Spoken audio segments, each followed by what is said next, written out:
Merci Madame la Présidente. Alors, je n'avais pas prévu d'intervenir sur ce rapport, malgré tout, quelques mots. Alors, effectivement, le bien fondé des interventions, la nécessaire et impérieuse révision des AP, nettoyage ou remise à zéro, je pense qu'on peut l'entendre. Le courage politique, je pense que nous n'en manquons pas. Nous en ferons preuve.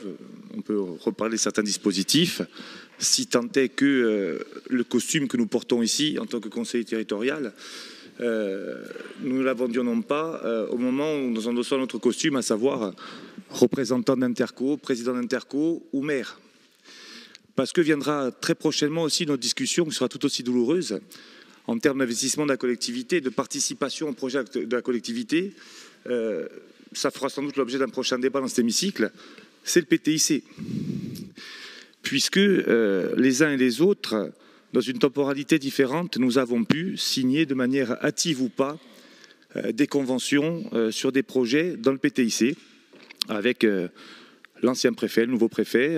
Chaque interco a pu avancer, certaines communes ont pu avancer, sans concertation avec la strate supérieure qu'est la collectivité de Corse, puisque prochainement, j'espère que cette sagesse dont font preuve mes collègues, nous la retrouvons dans l'hémicycle au moment où la préfecture de Corse et donc l'État indiqueront aux collectivités, que ce soit la CAPA, la CAB, la mairie de Porto Vecchio ou d'autres intercos ou d'autres mairies, que ces financements promis à hauteur de 80 points, de 80% à 70%, se transforment en financement à 50%.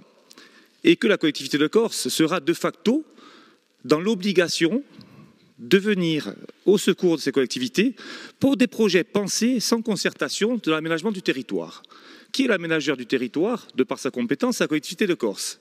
Alors j'espère que cette sagesse, cet appel au courage politique, et cette, non pas une leçon, j'irai pas jusque-là, mais en tout cas cette demande de courage politique fera aussi écho au niveau des collectivités lorsqu'il faudra faire des choix sur des documents signés, sur des projets portés de façon unilatérale.